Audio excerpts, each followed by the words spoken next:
बिस्मिल्लाहिर्रहमानिर्रहीम। Ninth class आज की वीडियो में हम चैप्टर 7 डेंसिटी एंड टेम्परेचर के कैन यू टेल वाले क्वेश्चंस के आंसर देंगे।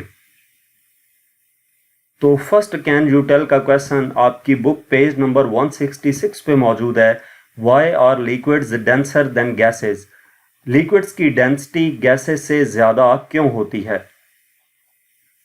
तो इसका आंसर बेसिकली डिपेंड करता है काइनेटिक मॉलिक्यूलर मॉडल पे, ठीक है, जिसमें तीनों जो मैटर्स हैं सॉलिड, लिक्विड और गैस, इनके जो पार्टिकल्स होते हैं इनके दरमियान जो डिस्टेंस है उसका जिक्र किया गया है।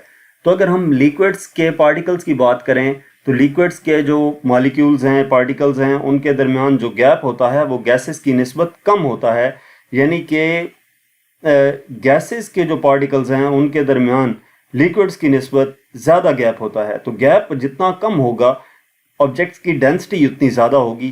तो लिक्विड के पार्टिकल्स के दरमियान या मॉलिक्यूल्स के दरमियान जो फोर्स है वो गैस की निस्बत कम होती है, इस वजह से लिक्विड्स की डेंसिटी गैस की निस्बत ज़्यादा होगी।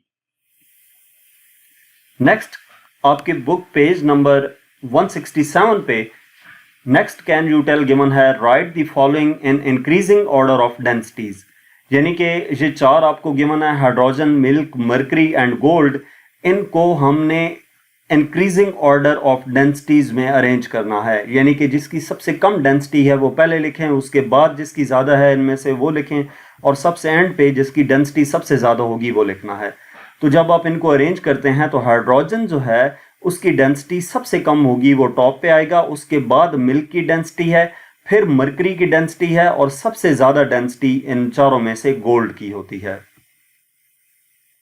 नेक्स्ट आपकी बुक के पेज नंबर 181 पे कैन यू टेल गिवन है why does the temperature of a substance not change at its melting point and it's boiling point even after giving it heat, कि जो टेम्परेचर होता है किसी भी सब्सटेंस का वो चेंज क्यों नहीं होता उसके मेल्टिंग या बॉइलिंग पॉइंट पे।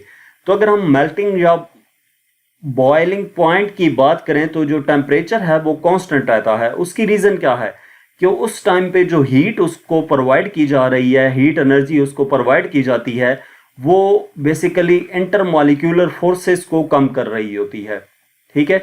वो पार्टिकल्स की काइनेटिक एनर्जी को इंक्रीज नहीं करती उस वक्त, बल्कि वो इंटरमॉलिक्यूलर फोर्सेस को कम कर रही होती है, जिसकी वजह से जो टेम्परेचर होता है वो चेंज नहीं रहता, टेम्परेचर कांस्टेंट रहता है।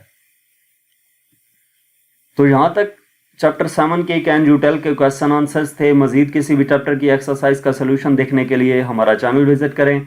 इसके अलावा अगर आप किसी भी सब्जेक्ट की ऑनलाइन जो होम ट्यूशन पढ़ना चाहते हैं तो हमसे व्हाट्सएप पे कांटेक्ट कर सकते हैं। Thank you.